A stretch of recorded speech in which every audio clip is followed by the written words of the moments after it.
Did you know you can advertise on podcasts? Don't act like you're not impressed. Find out more at podvertise.com.au. That's podvertise with an s.com.au.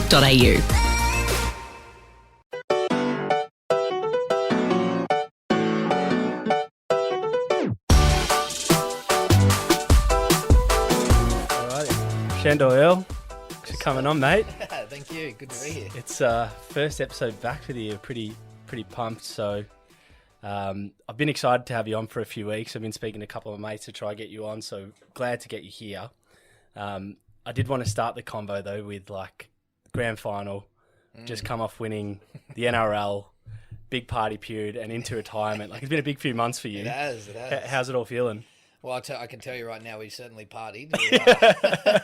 I enjoyed myself. I was actually stoked for the new year because it was a bit of a new year, new me moment. Yeah. Got a few things I'm doing. Signed up for a boxing fight. So amazing. It's been a weird transition. I'm back into preseason, the one thing I was trying to escape. But yeah, mate, what an experience. Like winning the Premiership, being a part of that in such a weird time. Like it was so in-house, the whole experience, because we were in a bubble. Really only friends and families and staff were around us. The whole grand final, it was probably one of the most unique, but one of the most special. And asking other boys who'd been there already, they agreed, because there was no media, there was no external noise. It was just the boys getting around each other, experiencing the whole moment. You remember everything, you felt everything. Yeah. And yeah, we enjoyed a beer or 1,000. Yeah, I bet. I do want to dabble into that. But like, so what was the hub like for you? How long were you away for, and where were you predominantly based? So I think when it first happened, we had a little break, probably 6 weeks off. Like everyone, we were just doing our own thing around Melbourne. And then we ended up going to Albury because we had to get out of Melbourne so we can go to New South Wales. So we went there, we stayed in a hotel. Bus came in, took us to training. It was like so serious, you know what I mean? And then we were allowed to come back. Then all of a sudden, bang, Melbourne kicked off again, and we got to go to Sydney. I just moved into a new apartment like a week before. Shit. And then they were like, we've got to go. So you pack your bags. You thought you were going for a week, 2 weeks. Then we're moving to the Sunshine Coast. And you kind of like, I don't mind it. Like, I'll adapt. And that was sort of our theme. Yeah. Went to the sunny coast and like, it's not too bad. Now we're in Queensland. We could do what we want for a good like month, 6 weeks. So it was mad. We were living in the resort. We could go to cafes, cruise around, do whatever. And you're always a little bit grateful. So it was fine. And then we went into lockdown for probably 3 to 4 months. Yeah. Again, not challenging compared to what our friends and family in Melbourne were experiencing.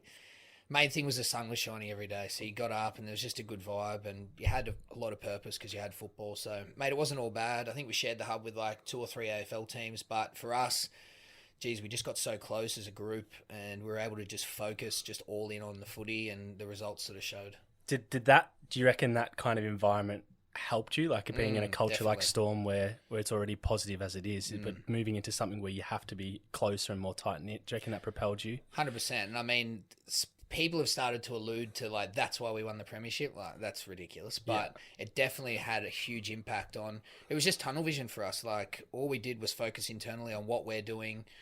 We really had no external noise, which we may be used to. Yeah. I remember telling someone on the grand final week in particular, now for Penrith, they're a rookie team, hadn't been to a grand final in a long time. Most of the players in the team hadn't. But for us, it was just like, it was just another game. I think 15 people turned up to our grand final open training event. There was no hype. Boys weren't, and not a negative thing, but the boys weren't like, oh my God, we're going to the grand final. It was like, we're going to win, and we're just going to get the job done. Yeah. And you could see that in the first minute. Before you knew it, we were up 20-0, and it was just like, that was the difference I felt. I was about to say, there's been a few people that have said this that I've like heard talk about the grand final, but definitely when I watched it, like when Storm ran out, it was just like very relaxed, like business focused. Yeah. Where Penrith came out, it was like, let's fucking go. Yeah, and it's like, well, we're at a grand final, you know? Yeah. So you could kind of sense that there was like, I guess that feeling and expectation that Storm knew what they had to do to get there, which was, the first half was unbelievable. Yeah, mate, it was clinical. It was clinical. Like, it was almost so clinical that it was like the second half was like, you know, a bit up in the air, and there was so much breathing space. You knew you were going to win. Yeah, definitely.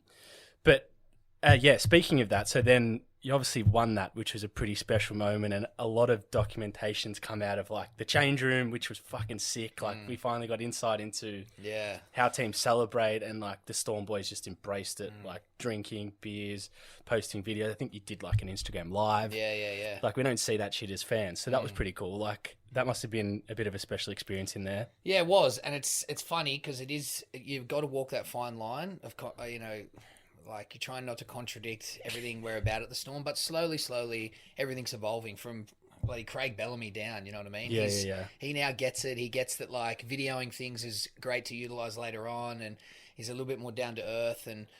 Everyone understands that the boys have personalities, the boys have personas, and everyone wants to see that. Give insight, show what we're all about, and there was a lot of probably American sport influence. Yeah, but going live in the change rooms, the ski goggles, the champagne, like it was epic. And I sort of took that upon myself. Obviously, I didn't get an opportunity to play, but I was like, boys were so keen, and I knew we were going to win. I made Premiership vintage T-shirts, which caused a bit of yeah, prerequisite. You did that before. Yeah, I did. I paid for that, and I was going to do it anyway. But yeah, I was confident. I love that. It caused a bit of backlash with a couple of licensees who had the rights to and everyone's wearing it. But mate, just what an awesome time! And as you would have seen in the change rooms, like boys just celebrating with each other and the playing group. And I just remember one moment, and it's different, but people understand. Cameron Smith in ski goggles was just spraying champagne. Yeah, I know. I was like, oh, that's so cool. If he's embracing it, then why can't anyone else? That's what I mean. And everyone,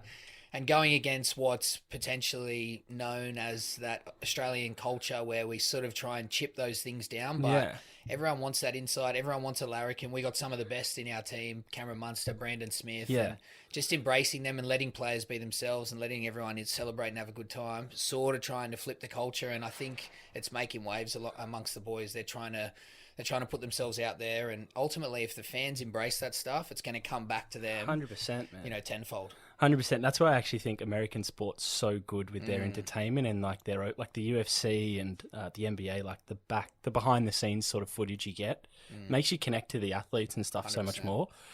And there was also the Champ Cheese video that went viral. Like that was like that stuff wouldn't happen if you didn't open it up. Right? I remember filming that, just going, "Oh, this is going to be so yeah," good. and it blew up. And then the boys wanted cigars, and all the boys were on the cigars. It was just like so funny. And then, mate, I went to Byron with Brandon, and like it was crazy. He's like, he's the biggest thing in the NRL. He's still right up there, but it was just chaos. Byron, just the Champ Cheese. How many days were you there for? So we went there after the grand final for like 6-7 days. Oh, worse way. Man, it was full on. And then I actually just I was like, yeah, I'm going. I booked myself an Airbnb by myself for 3 days. I just needed to shut it down. Body went into shutdown, I told everyone I was leaving. I was just like, nah, I just need to shut it down. Got a little Airbnb in the bush and just relax. Beautiful, mate. Beautiful. I guess because I'll get to some of the stuff you're doing right now, because it's, you mentioned, and we spoke the other day on the phone, you're like, you haven't slowed down at all since you've retired, or effectively retired, but just being a player on the outside of the grand final, like, and I catch you just already, is like, you're probably a pretty good teammate to have who puts the team first, which is not always easy as an athlete when big moments are there, because you obviously want to fucking play and you want to be a part of it, and you probably were at your last year and you're like, this is a big moment. Yeah. So how do you kind of separate, or how did you feel you separated like your own selfish needs to like, fuck, this is awesome, and just still embrace it as best you could? It's a running battle. It's a credit to myself and my self-awareness, but also the culture I'm a part of.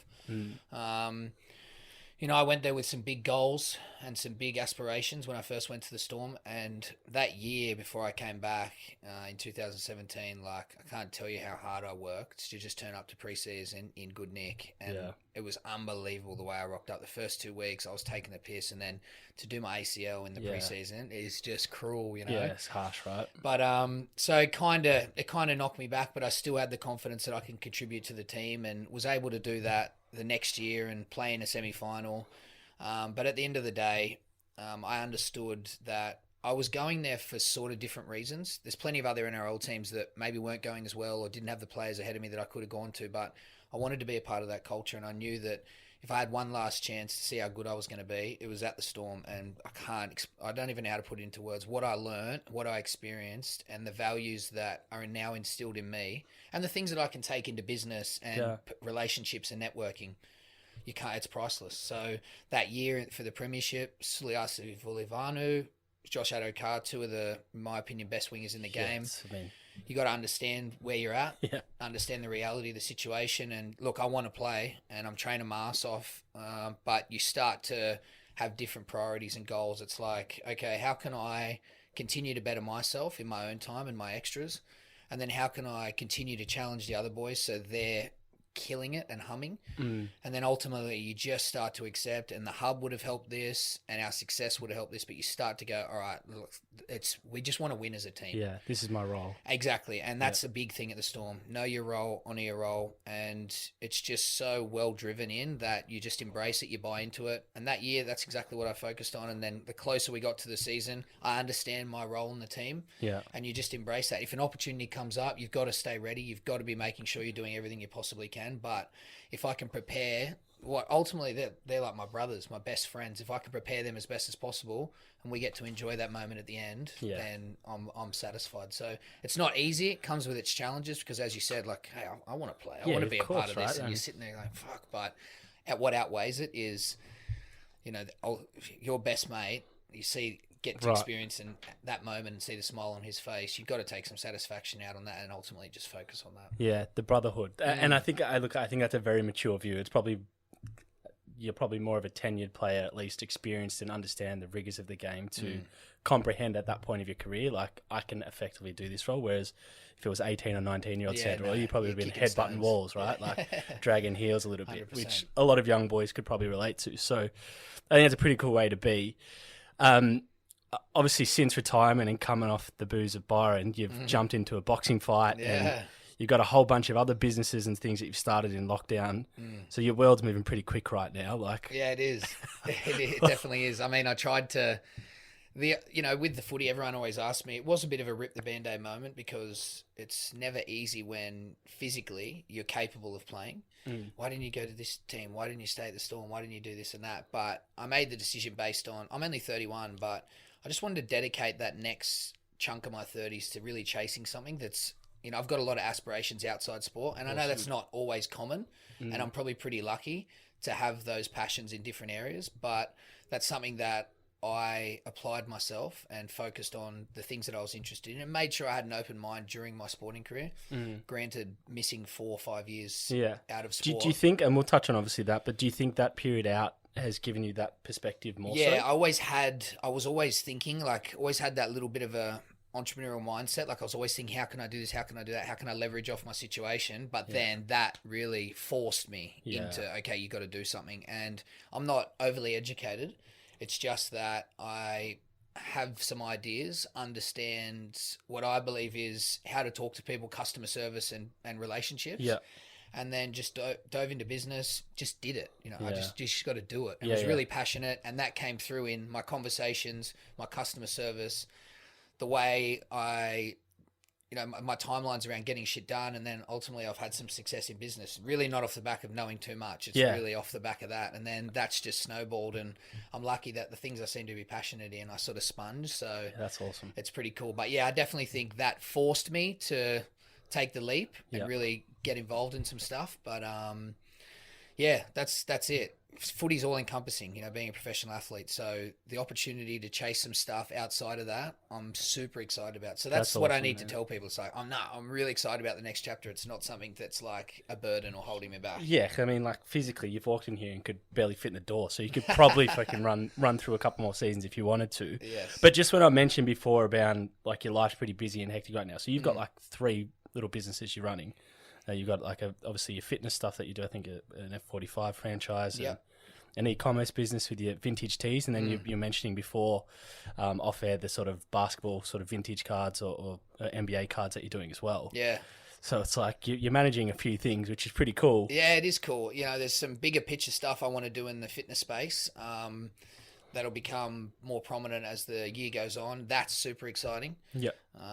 Potentially having a big role in launching something in Australia and then taking it overseas is my ultimate goal. Yeah. Landing in the States. And then, the e-commerce stuff is really cool. Like, you always, if you're on the outside, you're like, that it's a bit of financial freedom if you can nail this. Like, this 100%. Is what you want. I want to be anywhere when I want, doing what I want. That's the key. But it comes with some work, but you just got to understand the game. Yeah. And going through quarantine, it started with the sports cards. A couple of us got involved. Gary Vee sort of pushed me into it, really. I'm like, investment, sports cards, making money, bing, bing, bing, I'm in. And then I like NBA, got a few of the boys in. And then basically what we were doing is, through way of influence, we were blowing up other people's pages and break sites and businesses. And when I was like, I know how to start a business, I said to the boys, mate, let's just do this ourselves. Yeah. So we did it. We kicked it off, started a company, just started doing it, and literally learnt as we went. Yeah. There's no perfect moment. Just get it done, have a crack. And these e-commerce models, for me, now I feel like I've got a bit of a template. Nail some influence. You got 4 footy players, beauty, off to a great start. Yes, perfect. So you can do whatever you want. Which footy players are in Ryan this with Pappenhausen, Yep. Kenny Bromwich, and Jerome Hughes. you? Oh, so your Storm teammates. Yeah. So lovely. Like, great group. It's going to be it's All always big gonna be followers, sweet. all Exactly. superstars, right? Exactly. It's always going to be sweet. And then content and marketing, mate. We just do real cool content. We make noise, and you pretty much can put everything on that pillar of content and marketing, I believe. Like, I honestly feel like I could sell spoons and make it cool. Yeah, 100%. If you can get a little bit of an influence position and then couple that with good content marketing, and now I'm trying to understand the paid advertising game and trying to bring that all together. And did the same thing with Vintage Mode, just made some noise. So is this one of the tops you're Yeah, in this now? is one of them. It's just a little champ cheese top. This is a little sample one that we did, but Epic, bro. it He's blew epic, up. man. But yeah, it's just good fun. Like, it's the business model's amazing. We don't hold any stock. It's low output, low startup, but really we just do cool content. We do stuff on trend, and we just keep the hype, and it's so fun. But I'm really, if I could clone myself, there's so many things I want to do. Yeah, I know, right? I'm a bit like that. It's funny, right? Because I was always like, when I finished sport, and a bit like you, probably like what you felt were your best years of sport, you didn't really follow. I mean, yours were obviously taken away from you, a bit different to mine. But in saying that, when I look back now, I'm like, fuck, a lot of the fundamental traits of the athlete has actually really helped for the business side. Yes. Like that hustle, that positivity, the people aspect. I mean, the amount of freaking hard conversations you had as an athlete with coaches and media and everything is like nothing you'll probably have to some business conversation, because that was much harder. Yeah. And I think it really prepares you. So it's pretty cool to hear that side of I your talk story. about that all the time, actually. Like, because the conversation is a lot about, it's always like quite a negative worry about like, what are you going to do after football? And I was like, it's just like, just relax a little bit, calm down, like find something you're actually passionate about, 100%. but understand that either in the corporate world or as an employee, like, you just come from playing professional sport. Like, You're you're an asset. competitive as fuck. 100%. You're driven. You apply yourself to structure and routine. Like, you're respectful. You've got all these unbelievable values and traits that any employer would die to have. So just relax and understand that some of the values that you have that you can apply to any job are going to be well sought after. And I think more businesses are starting to conform to that, to be realised actually it's more people orientated. Yes. Yeah, you know what I mean? Rather than the uni degree. And that's not to discredit universities. No. But so one of the other area that obviously that's got you to this point is the NRL aspect and the rugby career. And you played, and I want to go back all the way back to when you started playing rugby league, because you played rugby quite young, I think, as a kid back in Sydney. So can you talk us through a bit of the childhood journey of what got you interested in sport and how that progressed? Yeah. My mum, so I've got a single mum, but she definitely doubles as the mum and dad. Yeah. So she's the Shout out. crazy dad. Yeah. She's the crazy dad in movies, but she's my mum. Love that. Yeah, so I started playing when I was 3 years old, which is pretty young, and she was my first coach for the first couple of years of the team, which is pretty cool. Yeah. Still to this day, I think she loves the sport more than I do. But That's awesome. yeah, she's a hard worker, hard woman, but I definitely took on a couple of those traits, which really helped me throughout my life. But just always had a love for sport, played everything. We lived in Sydney. Melbourne, I feel, is, bar living out in the suburbs. I'm been pretty condensed. I live in the city, but Sydney's quite open. Like, if you live in the city, the inner suburbs, the eastern suburbs, everything's quite open. So we never had a car, so it was public transport. Right. So it's pretty crazy. Like, I'd be playing sport every day, just going all over the city and just all around Sydney. And Mum would take me everywhere. So pretty nuts to think about it. And I guess I developed a bit of street smarts and awareness pretty early. Like, we lived in Woolloomooloo. It's a pretty rough area back in the day, in housing commission. And this story always it just personifies everything. Like, I was 7 years old, walking to King's Cross Station, catching a train bus, just to go to school in like year 2. You're and I do kidding. that every day by myself. But so that doesn't seem like it seems normal. But now I think about that, and I'm like, Oh, can you you imagine 8? some 7-year-old like doing that? You'd be like, what the? Yeah, dude, you want know to what I mean? lift? Like, that's not... It would be so weird. But yeah, that's sort of laid the platform. But yeah, just love sport. Did everything I could. Boxing was a big passion around 12 years old. Mum got me into that. She was really passionate about me doing that. Did that for a couple of years. And even in those years, that was like me getting up at 5, me traveling out to Campbelltown to go to school, which is, a 2-hour journey, coming home, boxing, walking up the road. Mum would meet me at the hill at 9 o'clock, grab my backpack, I'd go inside, and then I'd do it all again. But so it was just built off like her influence, a love for sport, and then me just doing my best. But it was good. It was good fun. Yeah, that's pretty epic. And shout out to your mum, mate. That's all the single mums out there. That's 100%. Awesome. So yeah, we touched on, obviously you got a fight coming up, and this comes back to where I'm like, well, you're probably not too far into the ring because you did box quite a bit as a kid. So and I think I've heard you say before that was like a real passion of yours too. So what sort of point did that become a bit clearer to you that like actually league or footy, I should say, is what I want to play and pursue more than boxing? I was just in love with the sport. I was a big Roosters fan. It's really what I put majority of my time into. And then around 13, you start to there's some teams that you start to make, and I'm involved in those. And there's just a bit of a pathway where you're like, I'm not by no means the most talented kid, and being recruited left, right, and the other, but I was just had a really deep rooted self belief that I'm gonna make it, and sort of awesome. That drove me the whole way through. Again, you make a couple of teams along the way. It's a little bit different to the experience. It's probably more aligned with soccer than AFL. Yeah. Because you just keep chipping away through the age groups, and then you get to a point where you're at school, it's semi-serious.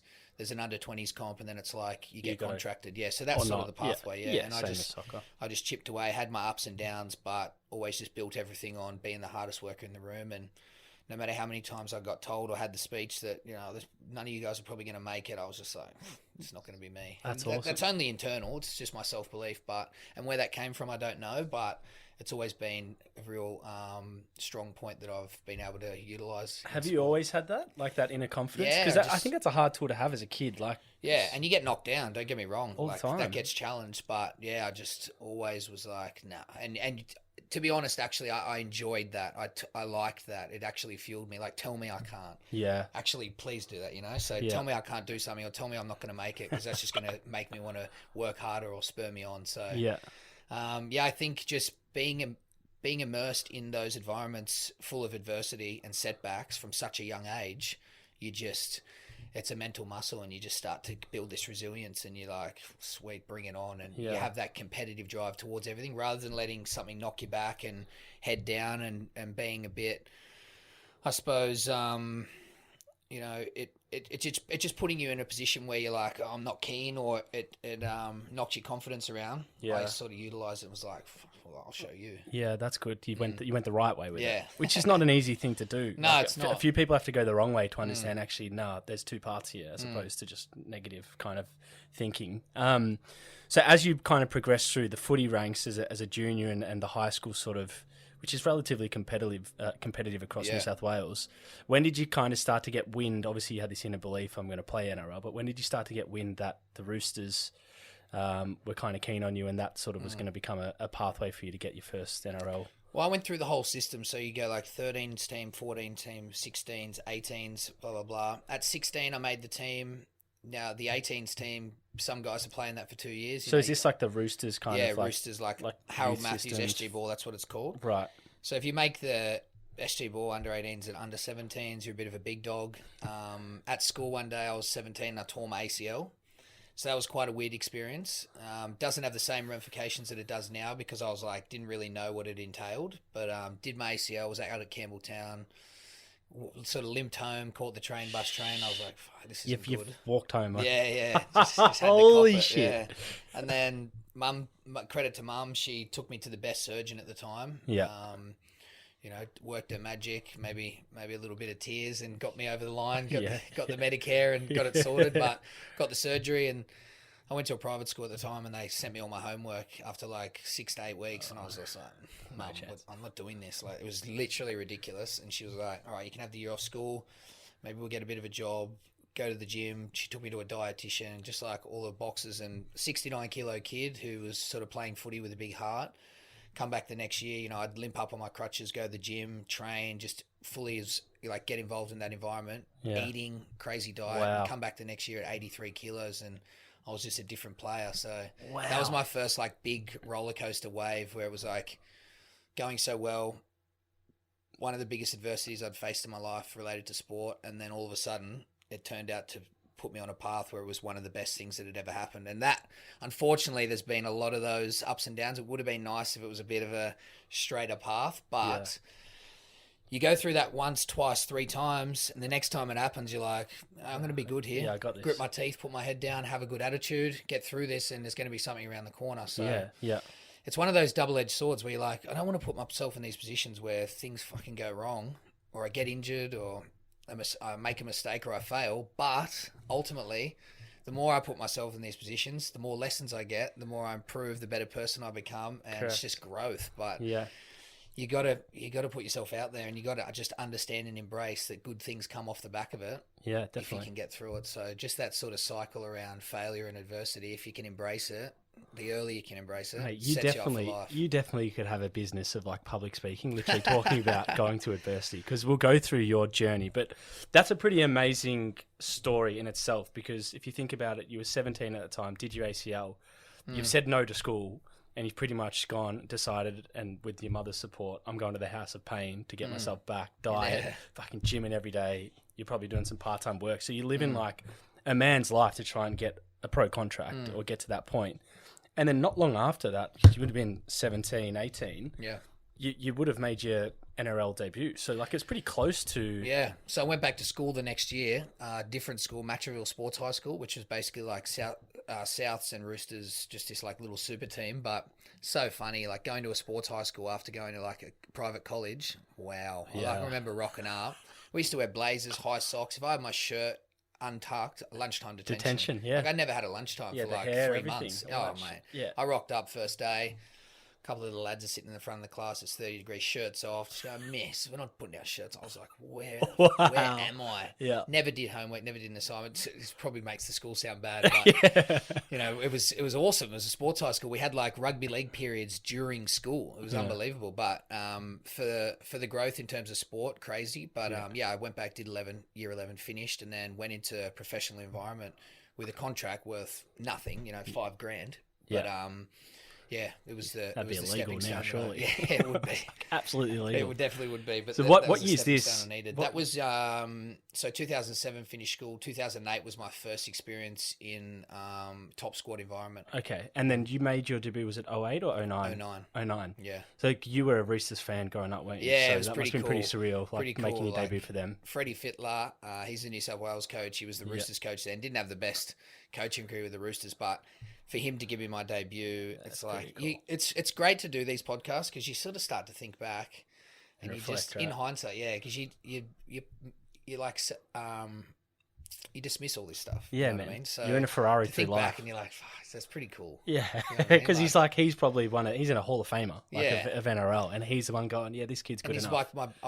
he was my childhood hero. You know what I mean? So when you lay all that out, you're like, you got to take a pinch second. yourself, just be right? Like, yeah, I said this I did a little post about my retirement. I was like, how lucky am I that this one goal in life you set, like your dream come true goal, and you achieve it. Like people don't experience that. Do you know what I mean? Mate. Like very lucky to. And then when we talk about debut from my childhood hero with the club I love, like come on, man, how good's that? And you did something like that when you think about it, and touch wood, but in like the first 20% of your lifetime. So it's like, imagine what you can do for the rest of it. Very like cool. You've done a major achievement. And obviously you played a few games at the Roosters. And this was kind of the beginning of like highs and lows for you in some regards, because you've gone to your boyhood club, you've got an opportunity. It's like, I'm a fucking first grade player. And then an incident on a night out, it's kind of like, which has led to obviously clearly being a false allegation. You've actually lost a contract. Yeah, crazy. And it's crazy. like, what the fuck? Like, so that must have been a pretty, like you would have been 18, 19? 19, pretty crazy experience. Like debut, you go out, you have a few drinks, probably carrying on, fair play. Don't we all? Yeah, but the circumstances were pretty unique. Wasn't my fault, but in hindsight, the old any publicity is good publicity isn't Yeah. always true. Yeah, 100%. In this respect, allegations of hitting a woman is not ideal. Yeah, that's so, not good. Yeah, that incident ended up being squashed, but there was a bit of damage done, to be honest. Like, I ended up getting to still play, but the powers that be of the club just weren't keen. And like you said, wow, what a shock. Like, I'm 19, I've just played first grade. I'm thinking, sweet, how good. Yeah. Like, I'm set up now for a bit. And then it's like, oh, we don't have a contract for you. And I was like, wow, fuck, man, that's an experience that not many people can say they went through. And it probably takes to get to this age and have this perspective, but to go, fuck, that's cool. Like, to be in that position and get there, mad. It also shows you, like, when you put your head down, results come. Like, if you stay humble and focused despite shitty things happening, like, And good it's just things an still come. example of the... That's the first, like, one of the first or second or third Yeah. that you experience at that age. And as you said, you've been through a few of those now that give you that perspective that anything in life you can probably get through and put Yep. your, grit your teeth and stuff. So how long were you at the Panthers for? Was it a couple of years? So yeah, I was there. By the end of that year, my shoulders were like ruined, and I remember going to the doctor. Again, this would never happen in these days. So I remember going to the doctor, had the scans, and he was like, "You need a double shoulder reconstruction." I was like, "I'm not doing that." Like, I'm just killing it. I've just like come off the best period of footy, so I was kind of like, all right, I made a plan. I was just like, I'll do the preseason, had a mad preseason, and I was like, I'll go out, play, kill it, get a new contract, and then if I need the surgery, I'll get the surgery. So had a mad preseason, started going well in the trials, and then my shoulders were just busted. Like, could not tackle, could not push people away. And I was just like, oh no, this is getting obvious. Got dropped, come back in, got dropped, come back in. And I was like, by about just before mid-season, I was like, I'm going to need to get this done. Like, I'm just going to have to cop it. Yeah. They gave me another, like, little kiddies contract, and just to be like, we want to keep you, but you're injured. And then double shoulder reconstruction, bro, was so heavy. Yeah, 6 weeks apart. Jesus. It's a horrible experience. So you're practically just, like, couldn't move. Yeah, it was rubbish. Like, and it just changed my whole body as well. Like, at 18, 19, I'd put a lot of work in the gym, and I was a big power athlete, and then 6 months no weights, I looked like 12 years old. Like, it was so bad. Yeah. It sucked. And then just set me back, man. New coach the next year. First impressions count. Didn't really get a chance to do that. And then randomly got a call. Canberra is one of the clubs I tried to get to previously when I was trying to get to Penrith, so that I was put on their radar. Okay. And a ex-player that I'd played with said, Fernsy's keen to get you to Canberra. And I was like, mate, I'm keen. Like, I can't be in this environment anymore. It's toxic. I just need to change. And then before the June 30 deadline, went over on the Monday or the Tuesday, staying in a motel in Canberra. And they were like, oh, we're going to play you this Saturday. I was like, holy shit. Wait, so what's the deadline? Has the season started by then? Yeah, season started. But by June 30... there's a trade deadline, so you can go to another club before June 30. So we're at about just past midway of the season. Right. So I've gone over there. We're coming 13th. They're struggling a bit with the outside backs. I come in, strike off a partnership and friendship with my inside centre, Blake Ferguson. Yep. And we just go on this run and just took the piss, and we're just having the best time. Because you were flying there. Oh, mate, played the best footy of our life. We went from 13 to 6, made the major semi-final. We scored like 30 tries in 15 games. Jesus. It was the best. Jesus, man. So cool, so fun. What'd you, I actually think I was at that's where I first came across your name, because I think I was living in the AIS residence when you were there. Right. So, that Canberra, I mean, the Raiders were an electric kind of franchise at the time. So fun. We were young, you know? Yeah, young. It's like a lot, I don't know why, a lot of players that were quite young, like there was like Josh Dugan. Yeah. There's a couple of other players' names that passed my mind that were there. Yeah, Joel Thompson. Joel Thompson was there. What was the winger's name? He's in the WWE now. Oh, yeah, Daniel Vito. Vito was there. He just left before I come. Edric Lee. Anthony Milford was there. Had some good forwards. Josh Papali, all these guys. Jared Croker. Yeah, crazy. Very cool. What I was leading to there was obviously the Raiders experience was a positive one. Electric young group. You probably feel like you're starting to come up in your career and have these awesome moments on the field. And then you're starting to get whispers of things that happened. I think you were at Penrith then. That obviously led and came out in the media and led to that 4 years suspension and that. So speak to us what the hell that was like for you whilst you're at the Raiders, how that came out, what that felt like. Pretty crazy, bro. Like in 2011, during my injury, Stephen Dank, it's kind of easy to talk to people in Melbourne because they understand because of Essendon and that. So it's like a nice little segue. But yeah, 2011, he was a performance staff at Penrith Panthers. And then basically he was doing some stuff around hypoxic work and blood work, and we knew that he'd worked at Cronulla and I think like Gold Coast Suns and Manly. So he had a bit of a reputation, bit of credibility, and they were like, I think he can help you out with your injury or whatever. So sat down with him, he seemed pretty sweet. He'd done all our blood work and stuff, explained to me about peptides, which no one knew at the time, amino acids and all the rest of it. And I was pretty sweet, pretty confident with it. Went through the process, and the one conversation that people highlight was that like, oh, why didn't you go through the club or through the doctor? And I guess any athlete in the setting would be able to attribute that. I guess our doctors and our medical side of the club are pretty straight up and down. So although the question I was asked a million times, is this illegal? Is this sweet? And I got the answers that I needed. I guess it was just about like, hey, we're pushing the envelope. We're trying to get the best performance we can. So I felt comfortable. I went to a doctor that was off-site. The club paid for it. So everything, all the boxes were ticked for me. I checked it on the ASADA website.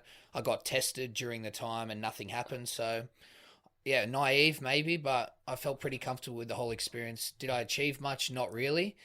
And then that was it. Over a couple of month period, that ended. And then I started the new year and went to Canberra. And then 2 years later, sitting this there. happened 2 years before. Yeah, 2 years later, bro. And it's not from a test or anything like that because it wasn't a banned substance. So it's very unique circumstances, very strange. I'm sitting there after one of the trials and on the media comes up. It's like darkest day in Australian sport, this like government presentation. And then I see Stephen Dank and I'm like, what the fuck? Uh-oh. Like, what do you mean? Called my manager straight away. I was like, George, I know this guy. This is why. And he's like, oh shit. And it was just like, just spiraled out of control. And there was layers to it. So like when it first come out, it was like, I'm not involved in this. Everyone separate themselves. Then a little bit more information would come out and it's like, these clubs could be involved. Then it was like these players. Then it was me. And this is all happening while I'm playing during the season. So it was like tiered. Like almost like this has happened, then Dank, then some players, then clubs. Yes. And then your name. Yeah. So it wasn't like in one hit. Nah. So information was drip fed. Oh, mate. Like getting the end result and the backlash and all the rest of it was tough, but nothing compared to going through the experience of like, couldn't tell anyone. So rocking up to training and I'm a pretty knockabout bloke, but like, what's wrong? Why aren't you being yourself? Or trying to play a game and then getting to the point where your name's out and just getting hammered every game. Yeah. By the end of it, it was a relief. I was like, end it. I'm over it. Like that was way harder than the experience at the end of it.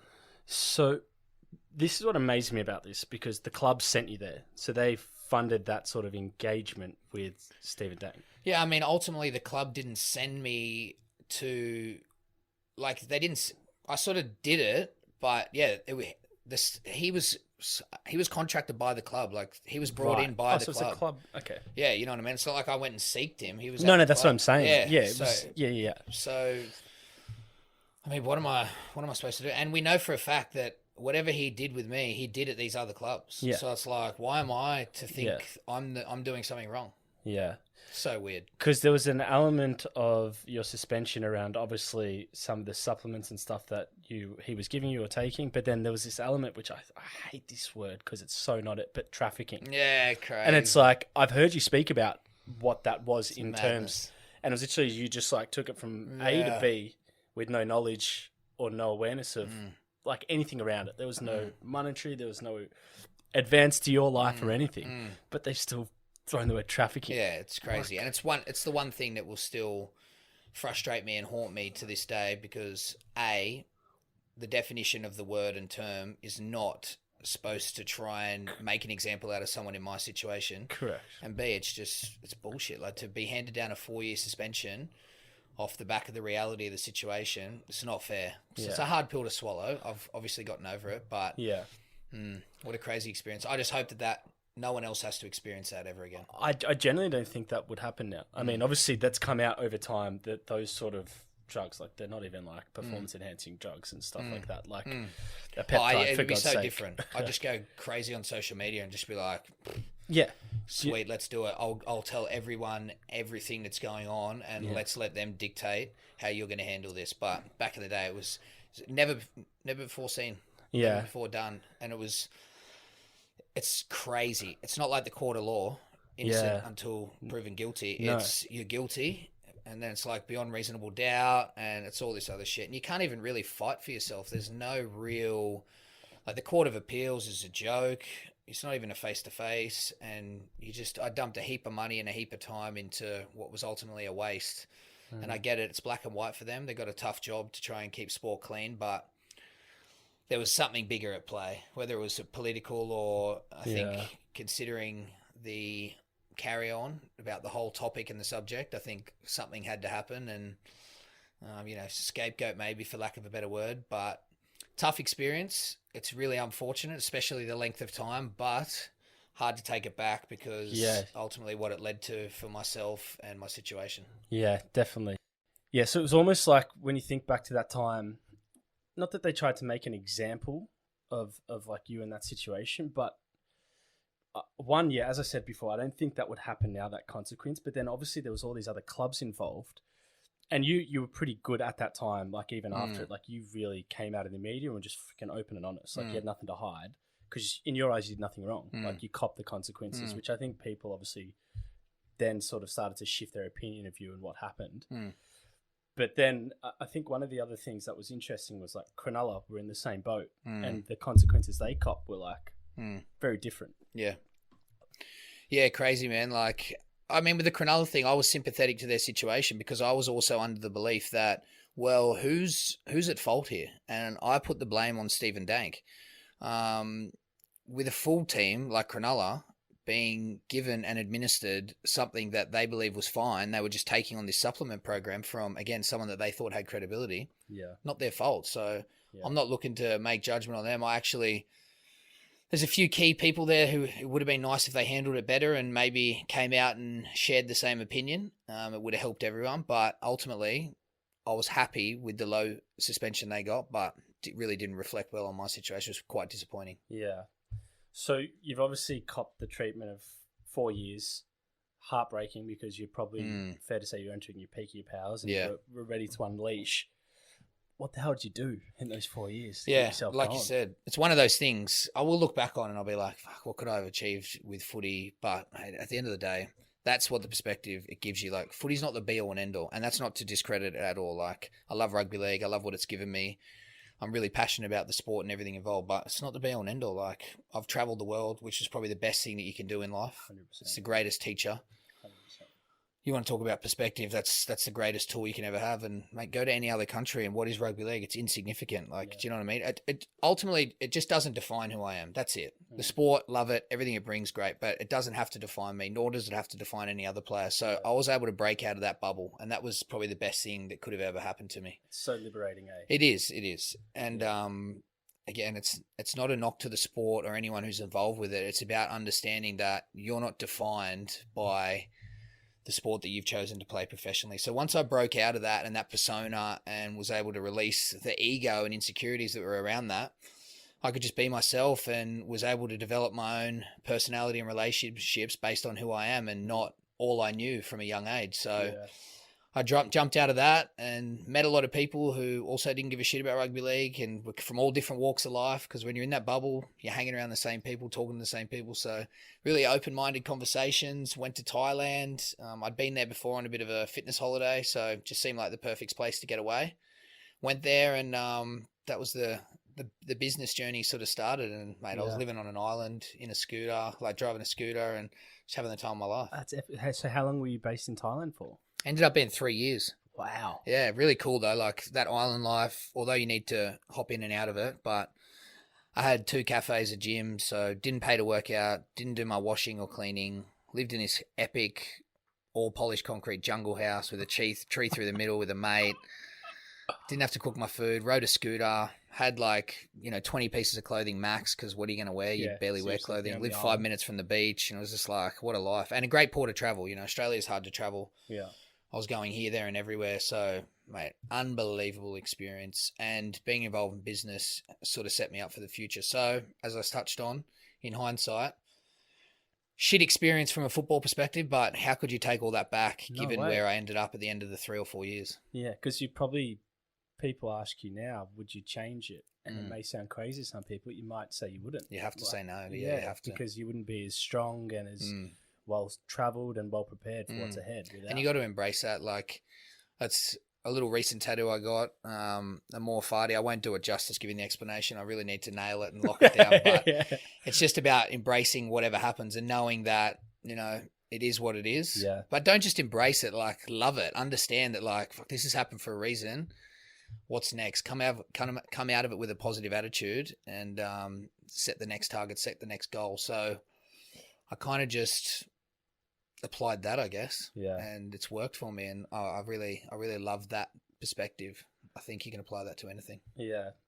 Because it's hard to do it justice how crazy the media was at that time when this saga happened. Like, you can sit here and talk about it, but like, so mental. I can only imagine putting myself in your shoes, and it wouldn't even do it justice, but like how difficult that would have been. And like makes complete sense why the fuck you wouldn't want to sit around Sydney or Melbourne for the time being. I was getting hammered. Yeah, getting hammered for like just practically not knowing what you were doing. Yeah, well, people are going to make their perceptions off what they hear in the media. Fair play, that's what everyone does. Yeah, but exactly. Until I was able to speak and humanise it and give the facts, it was not and good. which you did. And I think what amazed me, and a testament to you, but like, what made you want to come back after that? What made you want to come back and play again? Because 4 years out, like in anything of any craft, it's a long time. Difficult to come back in and come back in at the highest level. And you do. I would love you to speak about how you ended up at Storm because it's a pretty unique story in itself. Yeah, it's pretty cool. So you get like what? First off, 2 questions to that: what made you want to come back, and then the journey to getting into Storm. So I remember a couple of key moments. I picked up Craig Bellamy's book on a plane back to Thailand. Like, it wasn't a tell-all, but it gave me a good little bit of perspective. And the time was coming. They just won the premiership, and I was like, George, this is what I want to do. He's my manager. I was like, you know, give him the same reasons that I explained to you. I was also trying to like find my entry point back to Australia.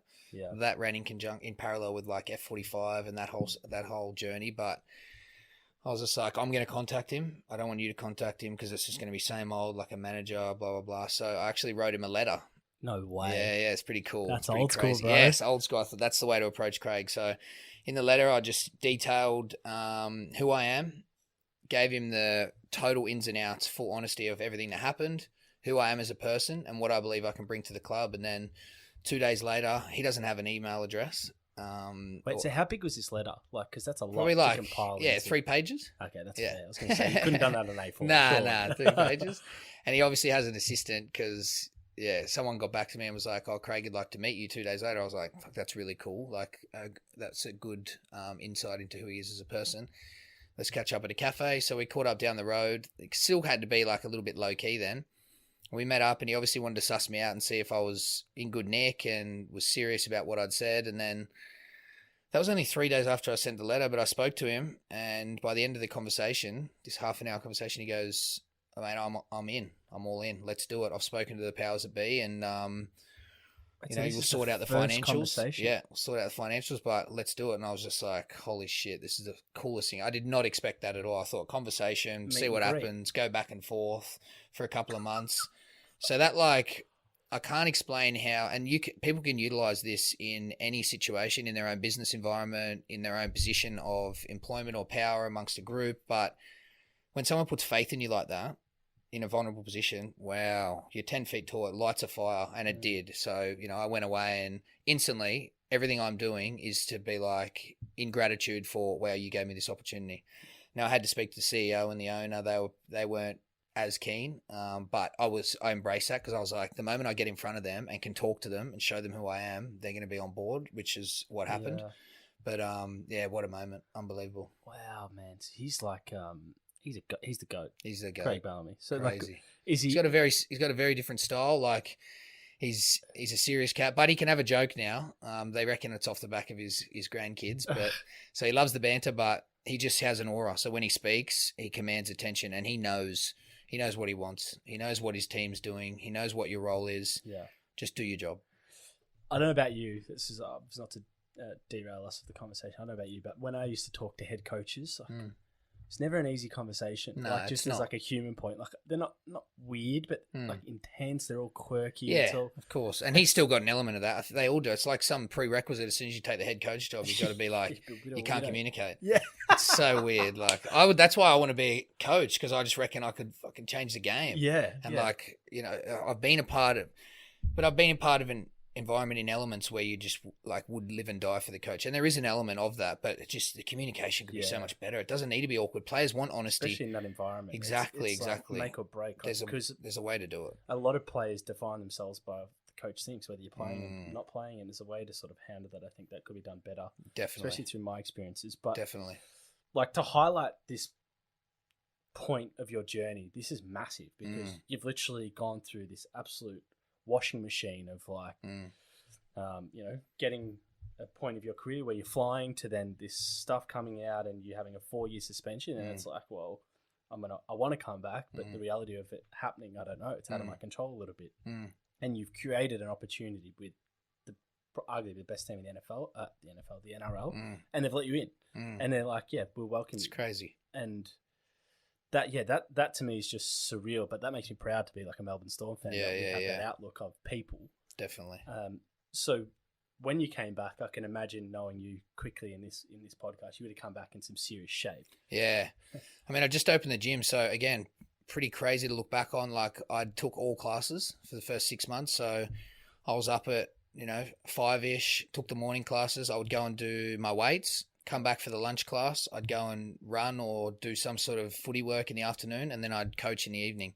I did that for the best part of 6 months, like crazy. And I come back in unbelievable nick. Unfortunately, I did my ACL 2 weeks in, which is, such a shame, but is what it is. But yeah, as you said, to give me that opportunity, there's some tidbits around that, and especially the way I embraced that injury. Yeah. It was such a emotional time, and I really felt like I'd let everyone down. Like they'd given me such a great chance, and what did I reward them with? Oh, sorry, I can't play for the rest of the year, so it sucked, but my mentality was like, I'm going to have an impact on the team, because when everyone looked at me around the club, I was smiling, I was supportive. When you see me train, I was training my ass off. I come back in near record time, which was my way of saying thank you to whoever had supported me, physio staff, coaches. The day I did my ACL, I was in the medical room crying, and Craig was the first person to call me, and he said, mate, if you want to go around again next year, you've got a contract, so don't worry about that. Just worry about your surgery. And I was just like, fuck, it's crazy. What a guy. Yeah, unbelievable. And then, just been an unbelievable ride, and had some ups and downs within that. To debut after 6 years and however many days, in a small room with, as you said, the brotherhood, and you got your mates who I'd known for a little bit, but a lot of my mates and the boys in tears, and just a crazy moment. And then to share the field, be a Storm player, number 195, like stuff I'll never forget. And it's the things that I've taken and the things that are now instilled in me will set me up for the rest of my life. That culture, I apply that to any business or experience, it's going to be worth its weight in gold. Yeah, because what do you think it is that's so unique about their culture? Like, because we hear about it, but like, what does it actually mean in the context of like why it's successful? It's a lot of things, and it's built on foundations, years and years of just getting things right and having some of the same players and support staff involved, but it's just built on accountability, buy into a set system and structure. Like you come in and you either buy in, you know your role, you honor your role, or you're going to stand out, and you're not going to last here. So to have such a strong foundation and a strong value and mission in, hey, this is what we do here, this is how we do it. You either get on board or you get out. Like that's ruthless, but you have to be ruthless with your system, with your values, with your roles. Like that has to sit over the top of anything, and nothing can affect that. No player, no person, no event. Yeah. That stays rock solid. And then you're accountable to the players, to the coaches. Accountability to your playing group is another level. There's one thing being accountable to your coaches who work their ass off, mind you, which is on another level to, I think, most sporting organisations. Yeah. And every time you train and play, you're doing it for them as well, which sits amongst that. But accountable to the playing group, where they're so programmed into being, I guess, hanging the hat on effort, that if you're not putting effort in, or you're not trying, or you're not doing everything possible to be the best person you could be, then your mate's going to be looking at you going, what are you doing? Yeah. So when you get that accountability from your peers and your playing group, another level. Yeah, it holds another level. And then just the respect about where the club's been, where the club's going, and what you want to achieve. Only a premiership is deemed as success. That's awesome. You know what I mean? So you couple all that together with the foundation of who's come before you and the platform them laid, and then you're just a part of something that is just a constant churn of every day you turn up, give your best effort, and we all go on this journey together and I can win premierships. Mate, it's a beautiful journey. Very cool. Beautiful story, bro. Like, I wish that for everyone. Yeah. When I talk about culture, whether I talk, I did a talk the other week to an accounting firm, and I was like, I just had to take a second. It wasn't emotional, but I was like, I want you guys to experience this. Yeah. Do you know what I mean? Like, I want that for everyone. Yeah. I want people to feel comfortable, but I also people, like, the biggest thing I explained, when I was at other clubs, it's like, when you're that nerdy guy in school or whatever, and you're trying really hard and you're doing everything possible, and everyone's like, you're a loser, whatever. That's how it is at other clubs. If you're doing extras, if you're doing extra video, if you're asking questions, if your diet's on point, whatever, you're like, oh, you're the odd one out. You might cop a bit of banter or whatever. When you're at the Storm, if you're not doing that, you're the odd one out. You're going to get hammered. Yeah. So that culture, that it just breeds success. Like it's elite, you know what I mean? And you can do that in any setting. People just need to drop their ego, their insecurities, have honest conversations, and everyone buy into, hey, what are we trying to do here? I'm trying to be the best I can be. The company's trying to be the best it can be. Let's hold each other accountable. Let's have open lines of communication, and let's fucking do it. Yeah, it's amazing, right, when you speak about that, because obviously there's that human element that makes it so good. But even like the players, like the quality of players that come in, they don't come in like the whole player. Nah. But they leave the whole player all the time. And like arguably some of the best players play for Storm. They probably didn't come in with that credibility platform. None of them did, actually. Yeah, which is amazing, right? And I think that probably when you talk about like accounting firms and other businesses, when the right culture's there, everyone gets better at, their end product of what 100%. They're doing. So speaking, just to highlight some of this journey, obviously it's filled with a story of hard work and like, you've absolutely hustled through your childhood. You've got a taste of the NRL. You've gone through this washing machine. You've come back in and you've experienced a premiership and a great culture and club, and then start to build, I guess, a bit of a passion in business. It's like adversity, acceptance, growth, everything. But have you had a chance to kind of like reflect and appreciate like what you've been through? I mean, I do, but moments like this are really good for that. I don't know if I'll ever truly reflect, because it's a positive and a negative, because I don't probably embrace moments and reflect the way I should, because I'm always thinking about what's next, and I've already got another 1, 2, 10 goals that I'm chasing, you know what I mean? So it's kind of like, that's definitely a good thing, because I'm driven and it gives me purpose. Yeah. But at the other end, I'm like, I probably could work on just taking a moment and being like, how cool is that? But things like this give you those moments, and it's nice to reflect. And as I said, ultimately everyone's journey is going to be different, and none is more insignificant than the others. 100%. I've been in my own journey in the Storm. I've been around the best players in my position. You're celebrating guys that have at the absolute top, like they break a record every week. Yeah. Now that's not your path, but you've got to understand and have the self-awareness and just be realistic about, okay, well, this is where I'm at, but hey, I've gone through some epic shit in my life that's going to set me up on my own path. Yeah. And I'm super proud of that. So everyone needs to acknowledge that. And no mistake, no failure, no accomplishment is any less than the others. It's just individual to you. So embrace it and use that to ultimately keep you going on the right path. Mate, beautifully said. Sandor Earl, mate. That's brought a tear to my eye. But no, that's powerful stuff, bro. I am going to wrap up now, but I do want to, thank you for coming on. Your story, honestly, I really do admire your story, bro, from the heart. Like, thanks, bro. I appreciate it. Like being an athlete, knowing what you went through, and coming back, more so the coming back to me is like truly amazing.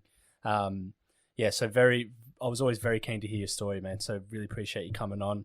The fight, I do want to plug it. You're fighting Justin Hodges. Yes. Is it next month? When is it? February 12th in Townsville. So if you're a betting man, chuck your house on me for what do we want? Knockout in the second round? I don't know. Yeah, just a win. I'll be happy with the win. So. So is it like a proper fight? It's like an amateur fight. So headgear, pretty solid gloves. I've done a couple of sparring now. There's some damage to be done. I can tell you you've got that. a shiner on your right eye there. Yeah, I did, mate. The other day I was sparring this lad. He's about 120. So that's the thing.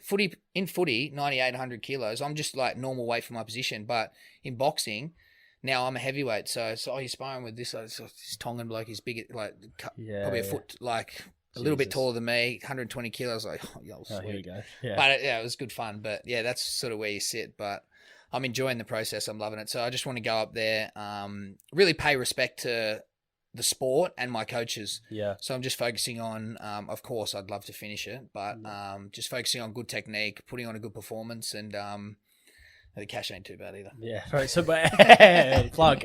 So wait, how many rounds is it? 3 2s. Three so twos. you got to go. You got to go. Yeah. Right. You got to come in there and start fast, punch first, punch last, all the rest of it. Get the volume up. But mate, it's amazing. I feel like I'm fit. Oh, yeah. There's no fitness like boxing.